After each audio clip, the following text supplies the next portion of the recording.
আপনারা যারা বিকাশ এজেন্ট নেয়ার জন্য পরিকল্পনা করছেন, খুব সহজেই ঘরে বসে কিভাবে আপনারা বিকাশ এজেন্ট নিতে পারেন, সেটাই দেখাবো আজকের এই ভিডিওতে।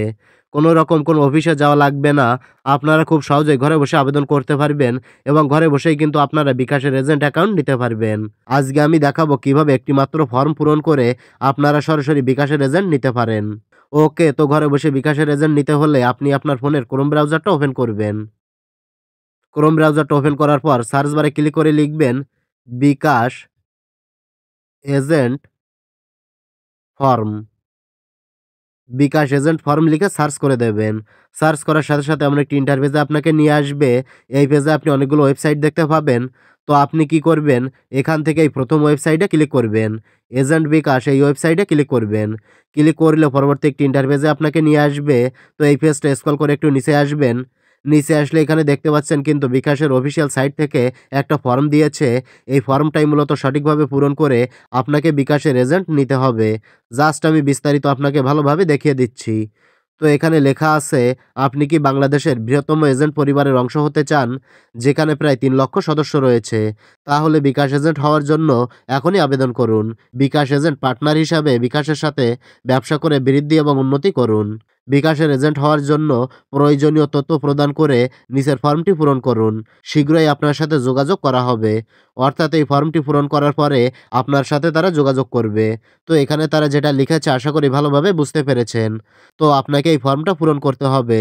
এখানে প্রথমে আপনার দোকানের নামটা দিয়ে দেবেন।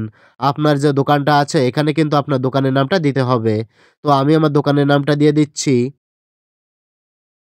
দোকানের নামটা দেওয়ার পর এরপর আছে ডিস্ট্রিক্ট। আপনার জেলার নামটা দিতে হবে। তার জন্য এই অ্যারো চিহ্নে ক্লিক করবেন। তারপর এখান থেকে আপনার জেলার নামটা সিলেক্ট করে দেবেন।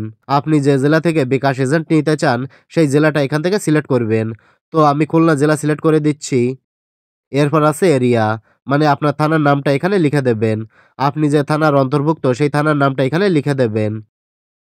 থানার নামটা দেওয়ার পর এখানে রয়েছে ইন্টার নেম।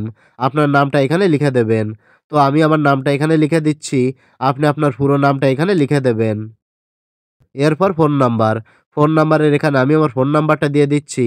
আপনার ফোন নাম্বারটা আপনি এখানে দিয়ে দেবেন। আপনার যে ফোন নাম্বারটা সবসময় অ্যাক্টিভ থাকে তেমন একটা ফোন নাম্বার এখানে দিয়ে দেবেন। তারপর আছে ইমেইল অ্যাড্রেস।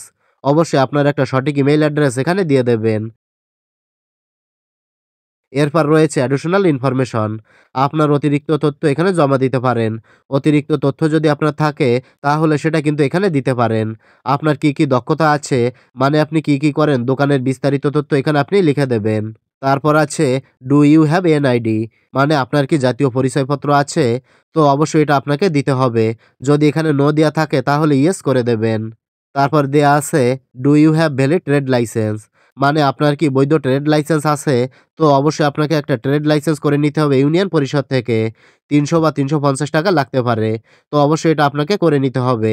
ট্রেড লাইসেন্স ছাড়া আপনি কিন্তু বিকাশ এজেন্ট নিতে পারবেন না। তো সেই ট্রেড লাইসেন্সের নাম্বারটা কিন্তু এখানে দিতে হবে। তো আমি এক্সাম্পল একটা নাম্বার এখানে দিয়ে দিচ্ছি। তারপর ট্রেড লাইসেন্স এক্সপায়ার ডেট, মানে ট্রেড লাইসেন্স মেয়াদ উত্তীর্ণের তারিখ। তো ট্রেড লাইসেন্সে কিন্তু একটা মেয়াদ দেয়া থাকে, সেই মেয়াদটা দেখে দেখে এখানে বসিয়ে দেবেন। তো আমি এখানে দিয়ে দিলাম মার্চ, আর এখানে দিয়ে দিলাম ২০২৭। তারপর আছে I am not a robot. এখানে একটা টিকমার্ক করে দেবেন। টিকমার্ক করার পর আপনার সামনে যদি কোনো ক্যাপচা আসে তাহলে সেটা সঠিকভাবে পূরণ করে নেবেন। আমি যেভাবে দেখালাম ফর্মটা ঠিক এভাবেই পূরণ করে নেবেন। পূরণ করার পর নিচেই দেখতে পাচ্ছেন আছে সাবমিট, মানে এই ফর্মটা আপনাকে জমা দিতে হবে। তো এখন আমি যদি এখান থেকে সাবমিট অপশানে ক্লিক করি তাহলে এটা সরাসরি কিন্তু বিকাশের হেড অফিসে চলে যাবে। ঢাকাতে বিকাশের যে হেড অফিস রয়েছে এটা সেখানে চলে যাবে এবং পরবর্তীতে আপনার সাথে কিন্তু আপনার জেলার আন্ডারে যে অফিস আছে সেই অফিস থেকে সরাসরি আপনার নাম্বারে ফোন করবে বা ইমেইলের মাধ্যমে তারা আপনার সাথে যোগাযোগ করবে এবং আপনাকে এজেন্টের জন্য এনাবেল করে দেয়া হবে। তারপর আপনার বাকি যে কাগজপত্র আছে সেগুলো নিয়ে আপনার নিকটবর্তী বিকাশ অফিসে যোগাযোগ বা জমা দিলেই আপনি বিকাশ এজেন্ট পেয়ে যাবেন। আশা করি বিষয়টা ভালোভাবে বুঝতে পেরেছেন। তো এটাই ছিল দেখানোর। ভিডিওটি ভালো লাগলে লাইক, কমেন্ট ও শেয়ার করবেন।